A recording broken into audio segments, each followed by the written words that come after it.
आज मैं सोच रहा था कि नॉर्मल ऐसे ब्लॉग बनाऊंगा, अपनी जो लोकेशन है, कैंप है, ये एक्सप्लोर करूंगा, ये दिखाऊंगा आपको।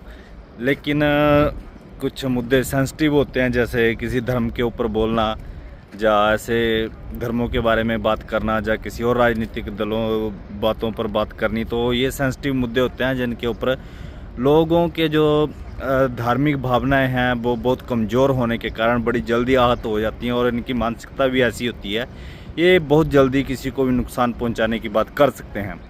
तो फिर भी मैं सोच रहा था कि ऐसी बातें ना करूं, लेकिन फिर भी कोई ना कोई ऐसी घटना हो जाती है, कोई ऐसी बात हो जाती है कि बोलने पर इंसान मजबूर हो जाता है।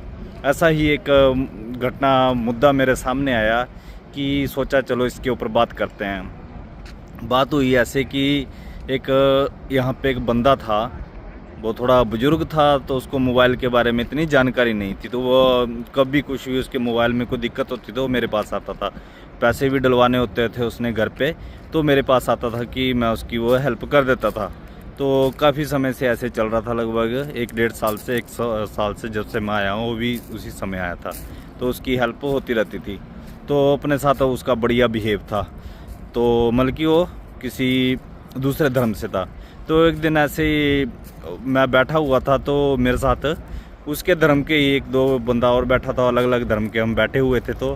तो वो बंदा आता है, बुजुर्ग आदमी, वो आता है, मेरे से बात करता है, हाँ जी नमस्कार पाजी, मेरे को नमस्कार करके हैंडशेक करके वो आगे बढ़ता है। दूसरा एक और बंदा बैठा, उसको सत श्री अकाल बोल के हैंडशेक करके चला जाता है। और एक और बंदा बैठा था, उसको नहीं पता ये कौन से धर्म का, उसके साथ भी उसको भी वह नमस्कार करता है, हैंडशेक करता है। लेकिन वो जो बंदा बैठा हुआ था हमारे साथ, वो उसको ऐसे बुरा सा मुंह बना के तो उसको देखने लग जाता है। और वो बंदा तो अपना काम करके नमस्कार करके चला गया। तो मैं उसको फिर दूसरे को बोला, मैला उसने कुछ बोला, तूने जवाब नहीं दिया। हे वो ऐसे थोड़ा मुंह बना के हंस के तो उसने बात को टाल दिया। मैं कहा भाई वो भी तेरे धर्म का ही था, लेकिन वो जाग चुका है, उसको ये इन चीज़ों से कोई फ़र्क नहीं पड़ता है।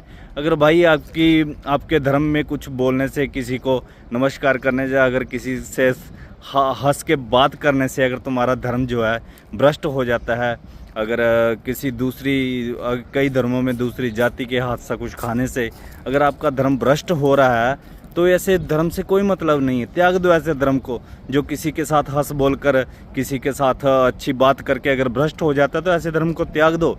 वो धर्म नहीं है, तुम्हारे पैरों में पड़ी हुई गुलामी की जंजीरें हैं जिसकी वजह से तुम गुलाम हो चुके हो, अपनी आज़ादी को खो चुके हो। त्याग दो ऐसे धर्मों को जो आपको गुलामी की तरफ ले जा रहे हैं।